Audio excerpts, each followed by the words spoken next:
সুদ করে টাকা লেনদেন করে তারা চলে যাবে। আমাদের সাথে পুলিশের সাথে আপনাদের মানুষের সাথে যারা ভদ্র মানুষ, ভালো মানুষ, সুন্দর মানুষ, সৎ মানুষ, আইনের প্রতি শ্রদ্ধাশীল মানুষ, যখন পুলিশের সাথে সম্পর্ক তৈরি থাকে তখন কিন্তু আপনাদের আলাদা সরে যায়। আমি নিয়মিত এখানে আসা যাওয়া করি, বসি, সঙ্গ খাই, চা খাই, গল্প করি, সপ্তাহে 8 মাসে 1 বার ঘোরাফেরা করি। কিন্তু আমি মনে করি এখান থেকে 1 কিলোমিটারের মধ্যে আর কোনো ঝামেলা থাকে না আমি মনে করি।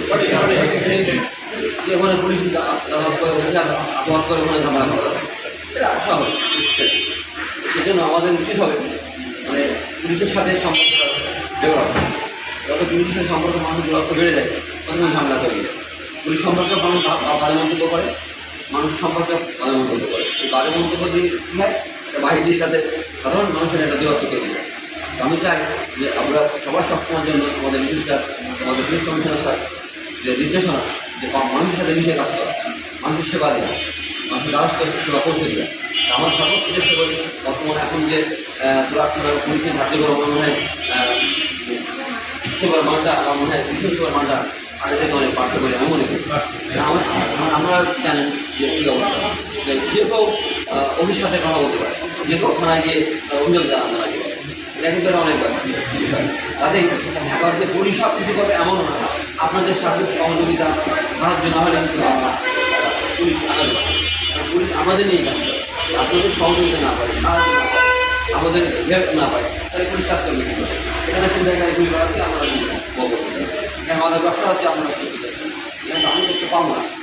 আমার সোর্স আপনারা, আমাদের সোর্স না দেয় এই সমাজের এই যে অপসংস্কৃতি, অনাসৃষ্টিকারী, নেশাখোর, চিন্তাকারী, কিশোর জ্ঞান, এগুলো আমরা নির্মূল করতে চাই। আপনাদের সার্বিক সহযোগিতা ছাড়া কিন্তু এগুলো সম্ভব।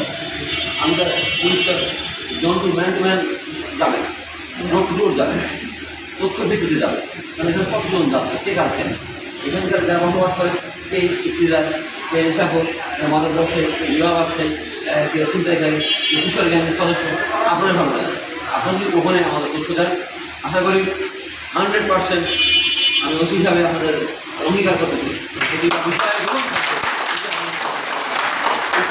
আমার জন্য, আপনাদের জন্য। আমরা এই সুন্দর এই পৃথিবীটাকে বাসযোগ্য করতে চাই, আমার জন্য আগামী ভবিষ্যতে নিরাপদ করতে চাই। তার জন্য আমাদের এই কর্মকাণ্ড আমি প্রথম বলছি যে আমাদের কাজ হচ্ছে সাংস্কৃতিক বন। সারাদিন ব্যবসা করি, বিজনেস করি, চাকরি করি, আসি ঘুমাবো, বাজার দেবো, বাজার খাবো, নানা রকম হোক। আমার মেয়ের মধ্যে কত রকম ঝামেলা, কত অনাসৃষ্টি, জীবনের নিরাপত্তা, নেশা, মাদক, উত্তেজনা, কিশোর জ্ঞান, সব মানুষের সুখ সাধন করা, চাঁদাবাদ, দখলদারিত্ব আমরা চাই না। এই জন্য আমাদের সার্বিক সহযোগিতা আমি অঙ্গীকার করতেছি আপনার সামনে যে আমাদের সার্বিক সব কিছু গ্রহণ থাকবে। আমাকে আপনারা থানাতে গিয়ে কারো বলার দরকার নেই, জানানোর দরকার নেই, আপনারা কিন্তু থানাকে অবহিত করছেন, আমাকে অবহিত হবে আর কোনো মাধ্যম নেই।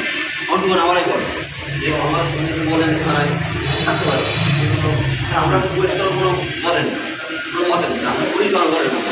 একজন হিন্দু গেলেও সে আমাকে সেবা করে, একজন মুসলমান গেলে উনি সেবা করে, একজন খ্রিস্টান গেলেও সেবা করে, একজন রাস্তার যে সুইপার